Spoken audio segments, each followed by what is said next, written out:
Boa noite a todos. O nosso tema hoje é brigas em família. Eu fiquei pensando assim, por que falar desse tema? Eu imagino que nas famílias não tem briga. Aí outro dia alguém me falou assim, meu filho, assista um programa que tem aí no SBT, chamado Casos de Família. Toda tarde passa, e é um programa de grande audiência. Aí eu prestei atenção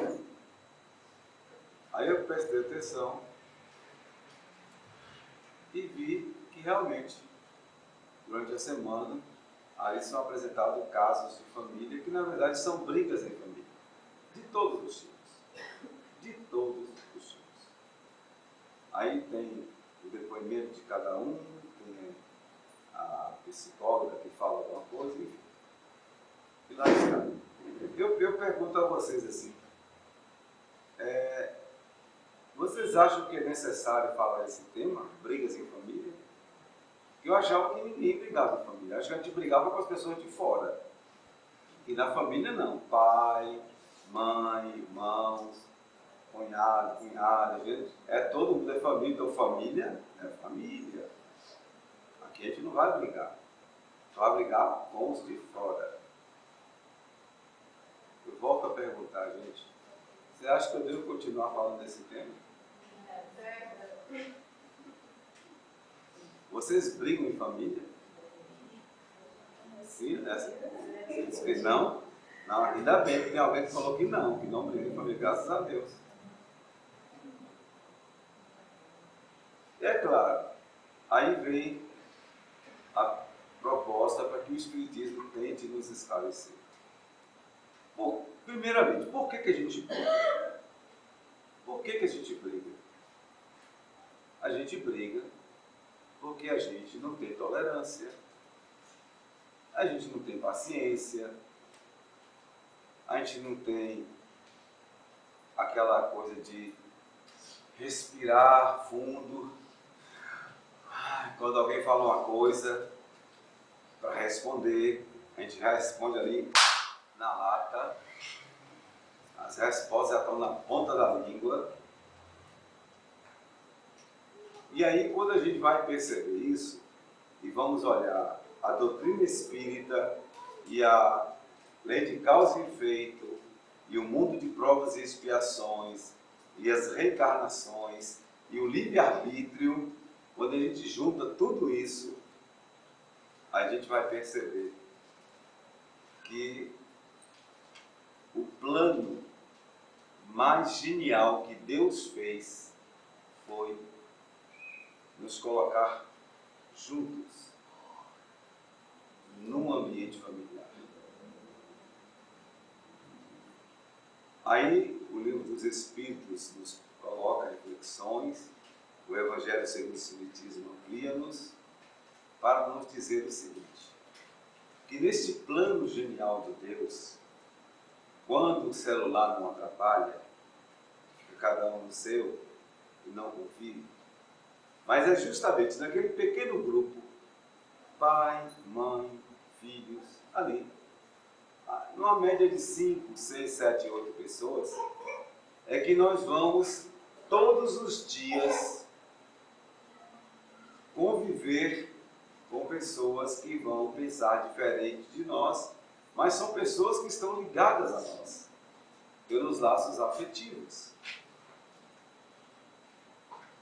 E aí fica aquela questão, como é que a gente vai brigar com a mãe? Por que a gente briga com a filha? Por que a gente briga com o filho? Por que a gente briga com o marido, com a mulher, com o irmão, com a sogra? Se é família, não era para ser tudo unido? Não é isso que se espera? Mas a doutrina espírita nos esclarece que Deus programa nas nossas reencarnações nos vincularmos a pessoas que nós amamos muito, mas que apesar de tanto amor, contraditoriamente, a gente não consegue ter paciência e tolerância com as pessoas que nós amamos. Aí reencontramos-nos entre quatro paredes, muito próximos uns aos outros, e aí que começa toda a história de transformação da humanidade. Quando Deus programou isso, o que Ele espera? Bem, se eu estou vivendo com 5, 4, 8 pessoas da minha mesma família, eu devo fazer um esforço muito grande para conviver bem com essas pessoas. E vou fazer tipo uma academia, um treinamento, com pequenos grupos, que são os grupos familiares. E se eu conseguir compreender a minha mãe que é chata, o meu pai que é chato, meu irmão que é chato, minha irmã que é chata, meu marido que é chato, minha mulher que é chata, porque na verdade todo mundo é chato. Por que é chato? Porque cada um de nós tem sua opinião própria, tem o seu próprio modo de viver, de pensar. E o outro também é assim. Cada um pensa do jeito que ele entende. Todos nós somos diferentes. O que é mais interessante notarmos é isso. Nós todos somos profundamente diferentes. Aí Deus genialmente nos coloca juntos, de preferência espíritos, dentro da lei da reencarnação, que já tivemos problemas em outras vidas atrás, em outras vidas passadas, que terminamos mal a reencarnação, terminamos inimigos,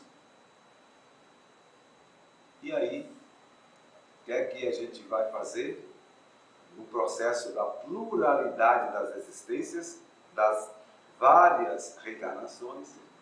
Então a gente vai voltar, nós espíritos imortais, vamos passar um período de 30, 40, 50, 60, 80 anos no máximo de convivência, de preferência com aquelas pessoas que nós amamos, mas nós não concordamos com o jeito que elas pensam, com o que elas fazem, com o que elas gostam. Temos gostos diferentes, mas nós amamos.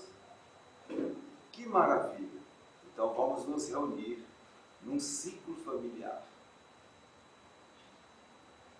Quando a gente se confronta um com o outro, todos os dias debaixo do mesmo teto, entre quatro paredes, como se diz, aí é que nós vamos ter um laboratório, uma academia verdadeira, um laboratório verdadeiro, para testar a nossa tolerância de conviver com as pessoas que pensam diferente de nós. Ah, Valfrido, como é que é? Conviver com as pessoas que pensam diferente de nós? Certo é que ninguém pensa igual a ninguém. É a primeira coisa que a gente precisa prestar atenção. Ninguém, por mais que nós amemos a pessoa, por mais que a pessoa nos ame, esse amor todo não vai nos livrar disso, que nós somos diferentes. Absolutamente diferentes. Quando a gente nasce de Deus e vamos caminhando através de várias reencarnações, fazendo várias experiências, cada um de nós vive uma experiência tão própria, tão pessoal, que no final das contas nós não vamos nos encontrar exatamente no mesmo momento. Então a gente vai gostar muito das pessoas, mas a gente vai acabar percebendo que mesmo tendo amor por elas, vamos perceber que elas não são pessoas que pensam, que sentem, que agem do mesmo modo que nós somos. Onde está o problema disso tudo? Está na diferença? Absolutamente não. O problema está em nós ficarmos esperando que a pessoa que a gente gosta seja igual a gente. Que fale o que a gente gosta de ouvir, que faça as coisas que a gente gosta de fazer, que goste das mesmas músicas, das mesmas preferências, dos mesmos prazeres. Porém, isto é um fato. Não acontece. Então nós começaremos a desenvolver a verdadeira caridade proposta por Jesus, que é esta capacidade de tolerância, de compreensão, de pensarmos no outro mais do que em nós mesmos, a partir da convivência familiar, do pequeno grupo da família. E o Espiritismo então nos pede o seguinte: concentremos todas as atenções para nos sairmos bem com as pessoas com as quais convivemos num ambiente familiar. Não importa se a pessoa é bondosa, se ela é maldosa, está no ambiente familiar, é ali que deveremos estar e é ali que deveremos experimentar o laboratório, a experiência da compreensão e da tolerância. Então, quando aparecem as brigas no lar, temos que perceber duas coisas. Primeiro, as brigas normais, que são as diferenças. Aí eu discuto com você, isso aqui é rosa, mas eu não gosto de rosa. Ah, eu gosto de rosa, mas eu gosto de rosa claro. Ah, mas eu gosto de rosa choque. Até aí, tudo bem. Cada um tem sua preferência. Mas em função de que as opiniões não foram exatamente iguais, ah, você não pensa igual a mim, não? Aí começa a dizer palavrões, você é filho de não sei quem, você é isso, aquilo, você vem não sei onde, e se você continuar me enfrentando, eu vou dar na sua cara. É aí que está o problema. Então, assim, Deus programou mal a família? De jeito nenhum. Esse é o melhor laboratório. É a melhor forma da gente evoluir. Quando começamos a falar de caridade, não adianta pensar que caridade é você chegar ali, dar uma esmolinha para não sei quem, fazer uma campanhazinha não sei o quê, fazer uma chicaninha não sei aonde. Isso tudo não é caridade. Isso é filantropia. Isso não vai levar ninguém para coisa nenhuma. De verdade, não vai.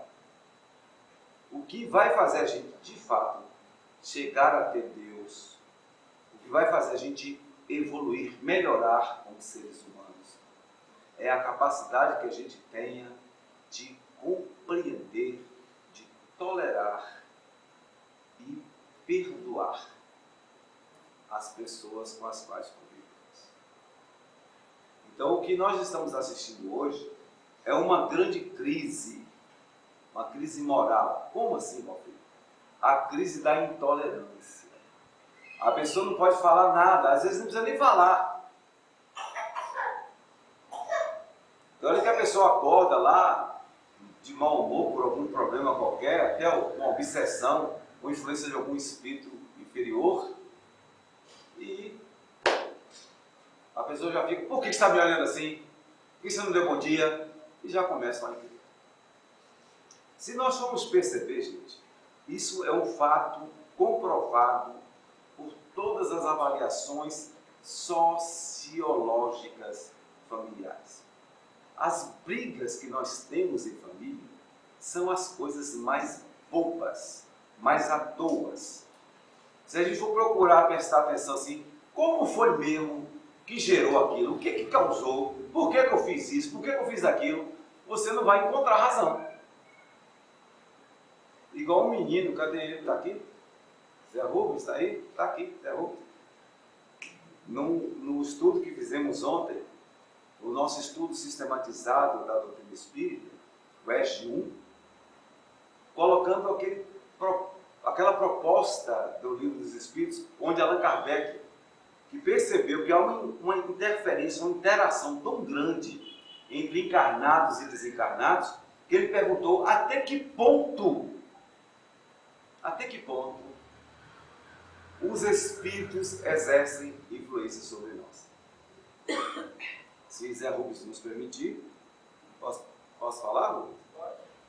Ele disse que estava em São Paulo em férias, já estava com a mala arrumada para viajar, daqui a pouco, do nada, ele e o primo começaram a brigar.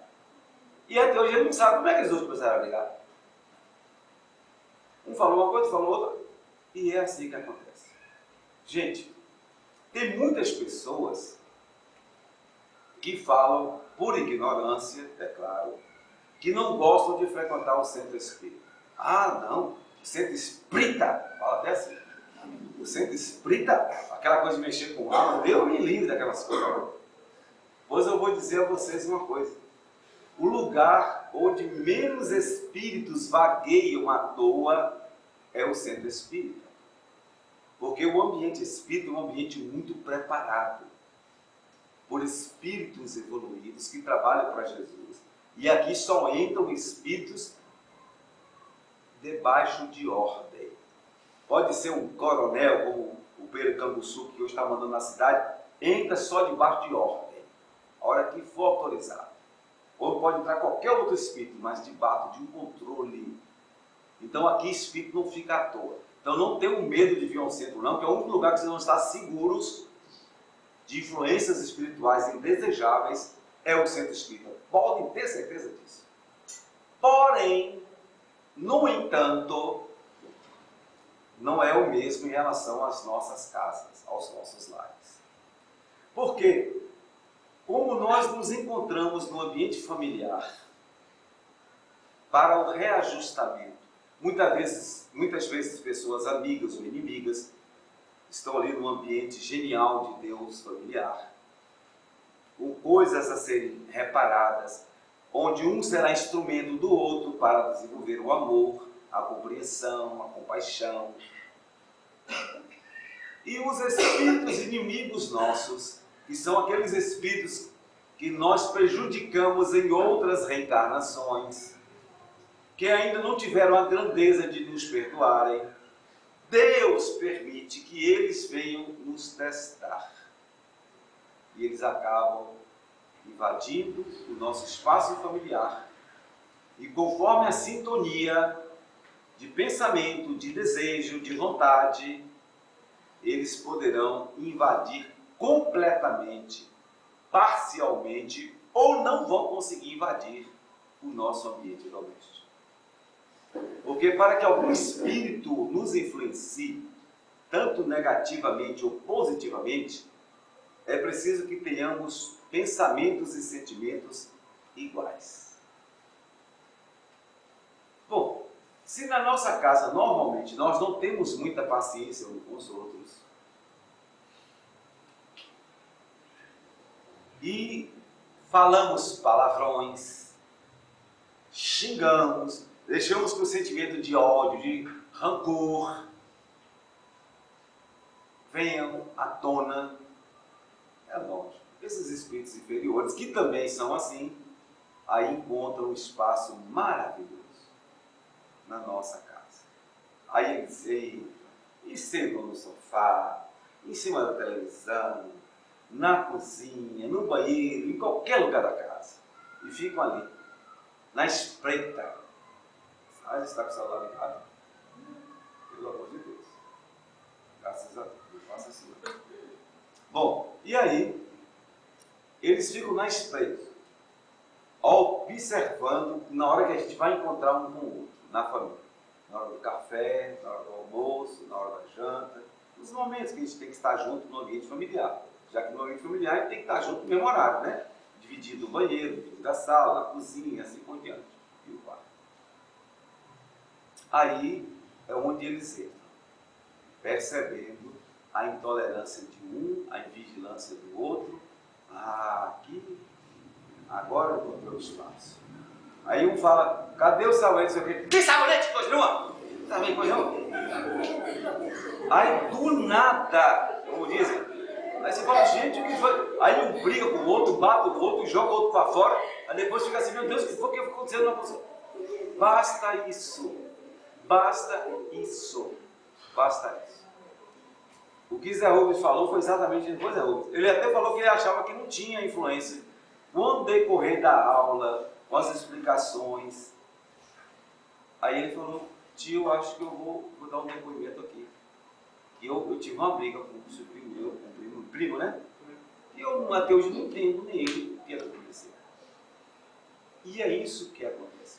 Os espíritos protetores, eles dizem assim, olha gente, por favor, não tenham medo de frequentar um centro espírita sério, porque ali os espíritos só entram organizadamente. Qualquer um, até nós aqui encarnados, não é assim? Tem horário para começar, tem horário para terminar, nada de falar, nada de gritar, todo mundo tem que ficar debaixo de ordem no bom sentido. educação, de respeito. Assim como nós encarnados somos convidados a mantermos uma postura respeitosa, os espíritos protetores também controlam para que qualquer espírito que esteja ligado a nós, também chegando aqui não. Aqui é um lugar neutro. Aqui é um lugar para refletir, para pensar, para analisar. Então não tenham medo de frequentar um centro. Agora, eles dizem, às vezes nas nossas casas, aí as coisas podem estar complicadas. Porque com a invigilância do pai, da mãe, todo mundo xinga, todo mundo tem esse palavrão, ninguém tem tolerância com o outro, tudo responde com o outro com ignorância. Opa, peraí, quem é que vai ficar naquele ambiente? A gente vai atrair quem? E o semelhante atrai o semelhante. Por que a gente fica pedindo aqui, cuidado gente, a oração e tal? Porque a gente já sabe disso. A gente não quer que espírito inferior venha invadir o nosso espaço. A gente quer um momento de reflexão, em que todo mundo possa ter lucidez, clareza de pensamento, para pensar naquilo que nós dizemos aqui. Porque o Espiritismo não está aqui para transformar ninguém, não. Não temos esse poder. O que o Espiritismo pode fazer é esclarecer. E dizer, gente, tal coisa é assim, tal coisa é assado. Mas depende de você seguir ou de não seguir. A liberdade é sua, sempre. O mérito é seu, sempre. De fazer o bem ou de fazer o mal. A escolha é sua, mas a consequência será obrigatória. No livro Missionários da Luz, do Espírito André Luiz, ditado através do médium Chico Xavier, o capítulo 31 desse livro, para quem tiver acesso, para quem puder, leia com atenção este capítulo. Ele mostra justamente a visita que os espíritos protetores fazem a várias famílias aqui na Terra. E notam o quanto que os espíritos inferiores, inimigos, malfeitores, mal intencionados, invadem as nossas casas. Mas, quando nós implantamos o Evangelho no lar, o que é isso? Quando a gente leva Jesus para a nossa casa, pelo menos uma vez por semana, não precisa muito tempo não, pelo menos uma vez por semana. Fazemos uma reunião de 15 a 30 minutos, onde todos paralisam as atividades e vão pensar, vão refletir no que Jesus ensinou. Gente, por que isso? É porque o Evangelho é uma coisa mágica que vai tirar os espíritos? Não é nada disso. É porque quando a gente pensa no que Jesus ensinou, quando ele nos fala, por exemplo, que devemos amar a todas as pessoas, que nós só vamos chegar felizes no mundo espiritual quando a gente deixar esse corpo carnal, quando nós tivermos praticado o bem, quando nós tivermos considerado o valor do amor, do perdão, da tolerância, da compreensão, da dedicação, da caridade, da doação, do desapego, do desprendimento, quando a gente ocupa a nossa vida buscando exercer a caridade, é a única coisa que vai nos tranquilizar, nos proteger, para que quando voltarmos ao mundo espiritual, estejamos verdadeiramente em paz. E o Espírito André Luiz, no capítulo 31 do livro Missionários da Luz, ele vai observar uma casa, uma família, que faz todas as semanas, no mesmo horário, o Evangelho no lar. Abrem as janelas para que Jesus entre. Aí, com todo respeito, leem um capítulo do Evangelho, meditam, oram, refletem, e com isto feito, ao longo de uma vida, as nossas orações, os nossos pensamentos bons, as nossas reflexões positivas vão construindo um campo de força magnético de proteção ao redor da nossa casa, que vai se estendendo até para a casa dos vizinhos, e chega ao ponto que os espíritos inimigos, os espíritos vadios, os espíritos mal intencionados não vão conseguir adentrar a nossa casa. Se tentar entrar, eles vão tomar um choque eletromagnético, igual a gente coloca uma cerca elétrica para que, se algum ladrão entrar ali, ele toca um choque e vai cair longe. A gente pode fazer isso, protegendo a nossa casa das invasões indesejáveis com o Evangelho. Então hoje, nós trouxemos aqui uma cartilha. Vocês lembram da palavra cartilha? Aquele livrinho pequenininho, que era para a gente aprender a ler, o ABC, e etc e tal, e fazermos as letrinhas bonitas, enfim. Então, a Federação Espírita Brasileira faz uma campanha permanente, dando esses livrinhos, orientando-nos como fazer o Evangelho no lar. E todos os anos a gente sempre procura fazer isso. Aliás, gente, eu gostaria de saber, eu fiz um levantamento há 2, 3 anos, houve uma campanha interna, liderada pelo nosso companheiro Marlon André, oferecendo Evangelho segundo o Espiritismo para as famílias da evangelização. Já confirmei isso, não foi por Educandário de Esperança, mas as evangelizações receberam. Vocês têm Evangelho segundo o Espiritismo no lar de vocês? Levante a mão, só para eu saber. Eu vou fazer uma campanha. Quem tem? 1, 2, 3, 4, 5, 6, 7, 8, 9, 10, 11, 12, 13. Só 13. Quem não tem? Levanta a mão, só para fazer a campanha. 1, 2, 3, 4, 5, 6, 7, 8, 9, 10, 11, 12. Mais de 20. Aí eu fiquei pensando, para entregar essa cartilha aqui está dizendo como fazer o Evangelho no lar para que Jesus esteja no lar da gente e que os espíritos não invadam. E assim a gente pode ter um ambiente familiar mais tranquilo, sem brigas, sem desavenças. Porque a melhor caridade, a maior de todas, é quando a gente consegue conviver bem, primeiramente com as pessoas da família. Fazendo isso, aí a gente vai saber como lidar com as pessoas de fora. Então, o setor social está aqui presente? Cadê?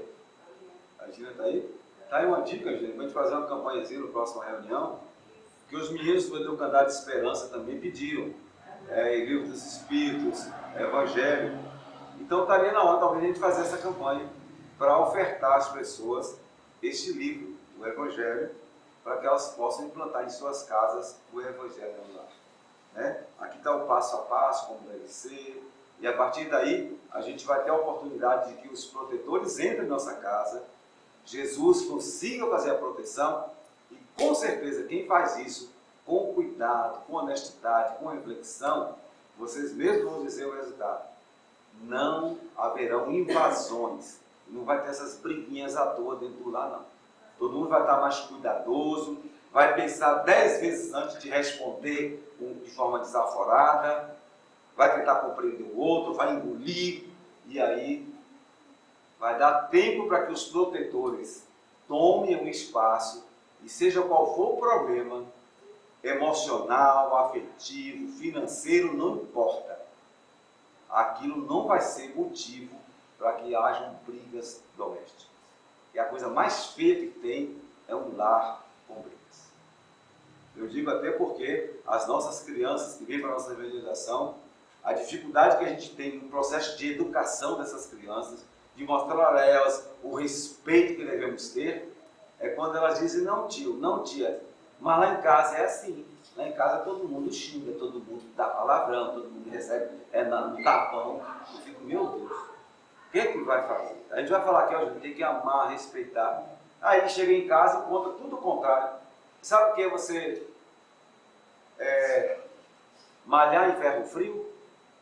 Quer dizer, passar roupa com ferro frio? Enxugar gelo? Aí a gente fica sentindo assim. é enxugar gelo. Você pegar um pano e ficar tentando enxugar um gelo para ele secar. Ou então tentar passar a roupa com ferro que não esquentou. É falar de amor, de paz, de concórdia, de respeito. E a criança sai daqui e encontra em casa tudo o contrário. Toda invigilância do mundo. Entende o que eu estou falando? Então, sobre o tema brigas do lar, é fácil de resolver. Depende da postura que a gente vai adotar. Então, olha, vou concluir aqui a nossa fala. Estão aqui os panfletinhos, as nossas cartilhas, que deverão ser distribuídas para que vocês levem para casa. Mas, é claro, vamos tentar também fazer com que vocês tenham o acesso ao Evangelho, os que não têm ainda, para implantar o culto do Evangelho lá. Aí daqui 1 ano, 2 anos, depois vocês voltem e me digam se deu resultado ou não. Se não deu resultado, você fala assim, ó, filho, você é um bestão, está tomando tempo da gente, esse negócio não tem nada a ver. Tá? Aí eu falo, a gente, ó, esquece o negócio de Evangelho e isso tudo é besteira. Continue brigando, que Deus nos acuda. Ok? Obrigado a todos pela atenção.